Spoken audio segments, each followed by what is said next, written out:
What's up, guys? It is now time to talk some football. I know it's been a while since I've done an opinion piece here up on the vlog. Been busy this summer, but it is now time to take a look at the Seattle Seahawks, Washington Huskies, and Central Washington Wildcats in the fourth edition of Football Week here up on YouTube.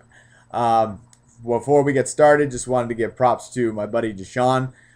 We unfortunately are not getting together and previewing all of our teams like we did last year when we talked about the teams that I just mentioned. We also talked some Oakland Raiders, and we also looked at the Pac-12 as a whole of the conference. We won't be doing that this year, but Deshaun will have a Husky video of previewing his dogs, and that will be up sometime within the week. So check out the Average Joe Sports vlog as the week progresses. For my side of things, what we're going to do is today we'll take a look at the Seahawks, and then after that we'll take a look at the Washington Huskies and Central Washington Wildcats. All of the football videos will be up before Saturday. The Huskies kick off. The Huskies kick off on Saturday. The Wildcats will kick off next Saturday, and then the Seahawks, after playing the Raiders this week, will play the Carolina. I almost said Carolina Hurricanes. I'm excited for hockey too. Sorry. The Carolina Panthers to open up the season as we get underway. So let's get things started, shall we? Welcome to Football Week. All right. Now, I'm actually really nervous about the Seahawks this year. Now, I know I happen to be alone on this one. And before people say, oh, what the heck are you talking about? Oh, here goes Pug. He's going to bash the Seahawks again. Get all these typing saying, oh, I shouldn't be worried about these things. Oh, you don't know what you're talking about, because periodically that does happen, which is fine. I got nothing wrong with that. Just hear me out. Why I think why I'm nervous with the Seahawks. I'll talk about why I'm worried, and then we'll go over my expectations and what I think of for the team as a whole. And then I'll talk about what I think they're going to do this year. First thing, why I'm nervous about the Seattle Seahawks. Russell Wilson. Now, I know what you're thinking. Guy should have been Rookie of the Year. Had a great year last year. He proved everybody wrong. I'm a Russell Wilson fan. I am. Don't get me wrong. I like his poise. I like his character. I like his work ethic. I like his leadership. I like his positive attitude. I like the fact that he wears a chip on his shoulder in regards to how short he is and still trying to prove that he can still play in the NFL level. Definitely like how he caught fire last year. Definitely think that he has the opportunity to be a long-term franchise quarterback in the NFL and also for the Seattle Seahawks. But, big but. The guy's going to have a sophomore slump. Now, this could be either a small little tiny thing or a huge thing, okay? Now, I know that some of you might be saying, don't worry about it. He's got the offensive line, he's got receiving, he's got the running game, he's got all these things. Yes, this is true. But all quarterbacks have some sort of sophomore slump, whether they can't lead their team to victory and the team loses more games than they did the previous year. They don't throw as many passing yards. They don't score as many touchdowns. I mean, you name it. I'm not expecting Russell Wilson to eclipse what he did last year. I'm expecting him to do somewhere in the middle of being awful and awesome. Somewhere in the middle. The question is how big is that sophomore slump going to be? Because tape is out. The other NFL teams know his weaknesses, and they're going to hit him. They're going to do whatever they can to hit him and to tackle him and to start breaking him down physically. Now, again, it could be a minute point, just small. Hey, you threw one touchdown less than you did last year. Okay, there's a sophomore slump. Question is how big is it going to be? That's what I'm nervous about. And I bring this up because all quarterbacks, again, have sophomore slumps. I mean, I'll talk more about this with the Huskies, but Keith Price is a prime example. Here's a guy, he comes in, throws an amazing number of touchdowns his first year, leads the team to a bowl game, didn't win it, but leads the team to a bowl game, has passing yards, all this, and then all of a sudden, he has a sophomore slump. Some people could attribute that to the injuries on the offensive line, but at the end of the day, he had a sophomore slump. Matt Hasselbeck had a sophomore slump. I mean, heck, if my memory serves me correctly, I think Matt Hasselbeck's third or second year, Trent Dilfer was the starting quarterback. Could be getting my years mixed up, but he wasn't the starter at the beginning of the 2002 season. Let's just put it at that. So it's just Russell Wilson is going to slump a little bit. It's just bound to happen. So that's the first reason why I'm nervous about the Seahawks. Second reason, the hype. That's the one thing about football. Every game is hyped. There's all these storylines. You have to wait 6 days before the next game. 5 if you play, 5 or 7 depending if you play on Monday night, or 4 if you play on Thursday, whatever. Every single time a Seattle team gets this hype, they crash. And they may not crash as in let's prime example, 2008. 2008, the Seattle Mariners were predicted to go to the playoffs and win the American League West. They lost 101 games on a $117 million payroll. 2008, before the injuries, the Seahawks were picked to repeat as NFC West champions, and people thought that things were in place, and this was kind of the last hurrah for Mike Holmgren. This could arguably be the year that it gets done, or there was a chance to get it done. Before the injury bug, we had a ton of receivers, which is kind of funny because we had, 3-4 receivers midway through the season due to all the injuries. We supposedly had signed a good running back in Julius Jones, supposedly. So people thought that he was going to do well. Look what happened. The Seahawks finished at 4-12. The Seahawks were also hyped up in 2009 when they signed TJ Houshmandzadeh and company and ended up going 5-11 in arguably probably one of the worst seasons ever as, in the history of the franchise, in my opinion, because they were blowing out in over half their games. You can also say for Seattle teams, look at the Seattle Storm, for example. The Seattle Storm, before they won their second title in 2010, always hyped up. For years, it took them to get out of the first round of the playoffs. They always crashed and burned in the first round of the playoffs. All right, so you might say, oh, wait a minute. That doesn't really count as WNBA. All right, look at the Seattle Supersonics. 1993. Supersonics, they go into the season. They end up winning, getting the division title, number 1 seed in the they were the best team in the NBA, I think. But I know they were the best team in the Western Conference. Ended up losing to the Denver Nuggets, the 8th seed, in 5 games. So, as you can see, every single time a Seattle team is put on the map where there's this much hype, we've had a lot of history just crashing and burning. I don't think the Seahawks will go out and finish under 500. I don't think that. But it's definitely something to keep in mind as the season progresses. Us as 12th men, I think the best thing we can do for this team and for this season is to take it one game at a time. We caught lightning in a bottle last year to the point where we were just, it was a joke. It didn't matter who we played. We were going to kick the living daylights out of you. And we even came through and won our second playoff game on the road last year. We can do that again. I'm not saying we can't do that, but got to keep in mind that we're getting national attention.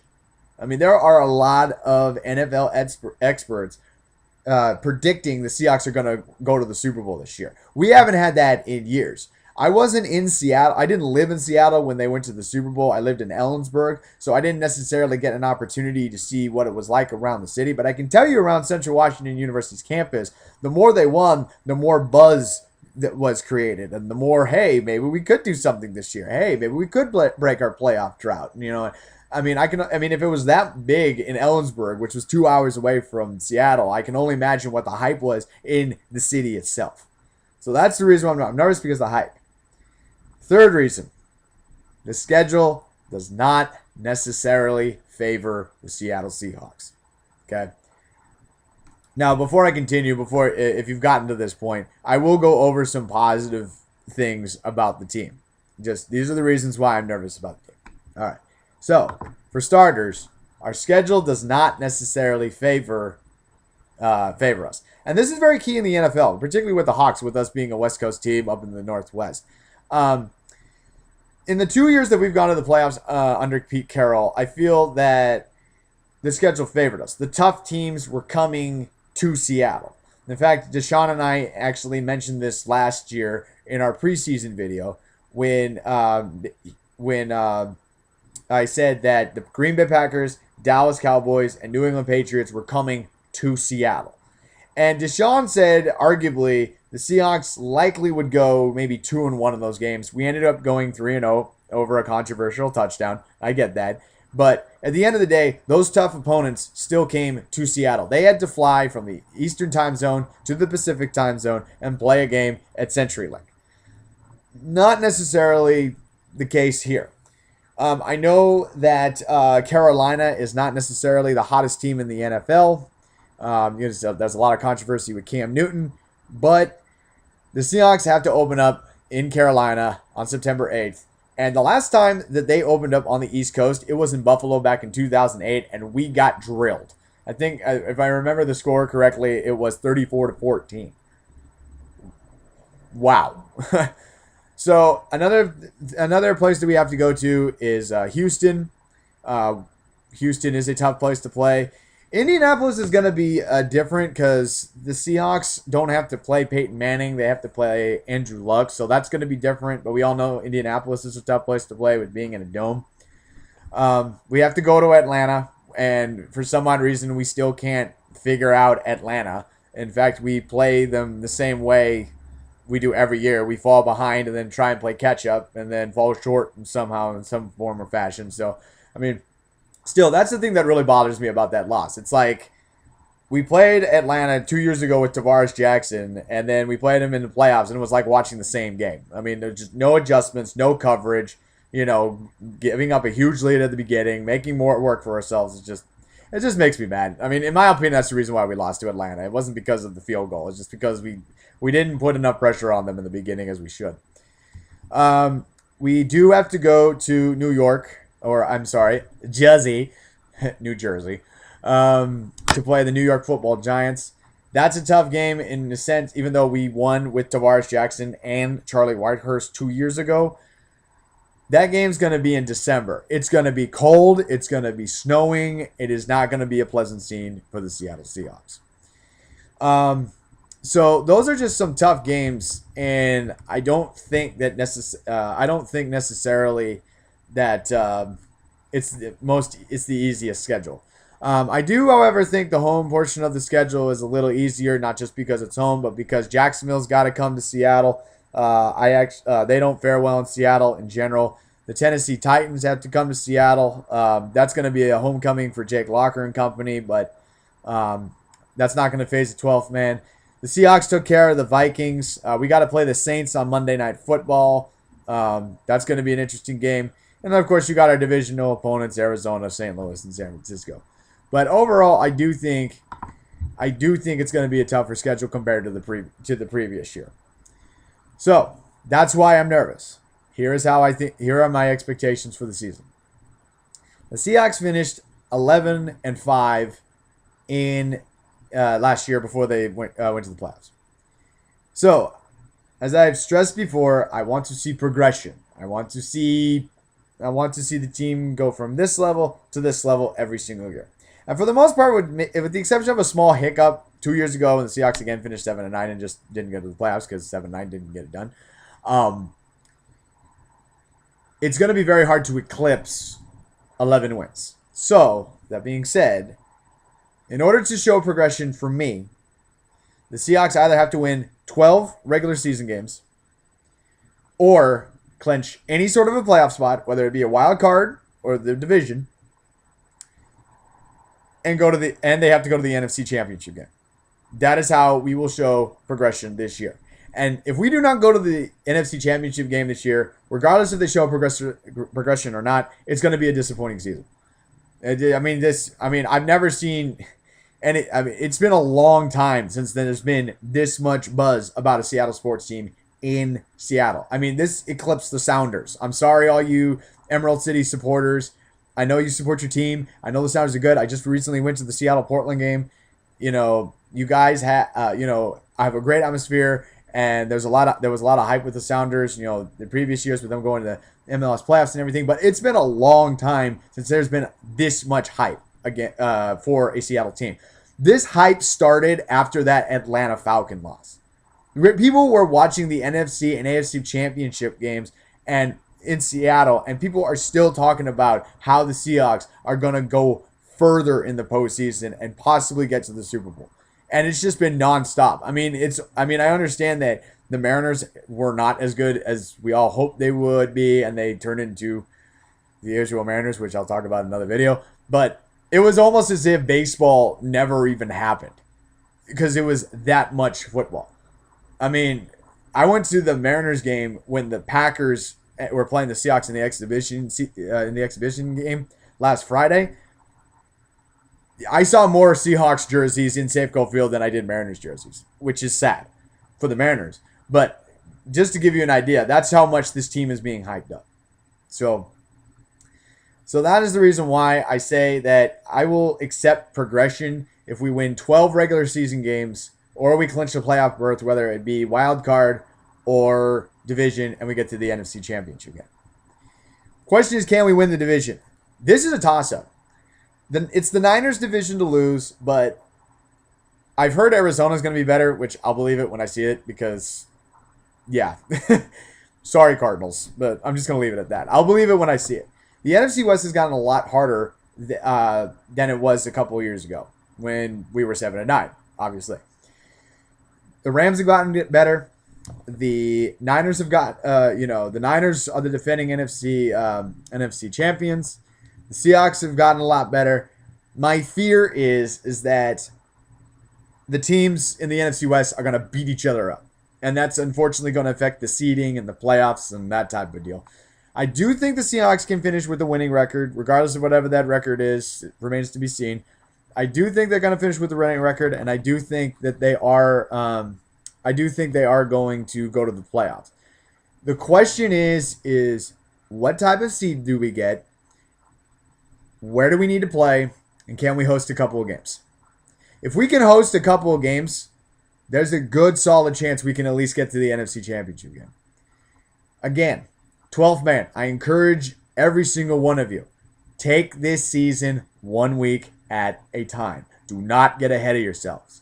Because as soon as you start thinking Lombardi Trophy, you know exactly what's going to happen. This team is going to plunge, and it's going to plunge big time. We've seen it happen before. Take it 1 week at a time. Okay? We know, heck, the Seahawks had hiccups against the Arizona Cardinals and the Miami Dolphins on the road last week. And look what happened. All right? It's a league full of parity. Okay? Overall, again, I think the Seahawks can do well this year. I think they can finish with the winning record. I think they can get to the postseason. Matter of what seed they get, but I am nervous for the reasons. I'm not going to be surprised if they struggle based on the reasons that I've listed out. So overall, they got Russell Wilson. They got a good running game. The wide receiver department is a little cracked a little bit with the injury to Percy Harvin, but the receivers are good targets as long as they can stay healthy. Secondary is amazing. They got a young defense, so there's a lot of positives, but let's try and keep in perspective as the season goes on because there's a good chance that we could do something special this year. There's a very good chance.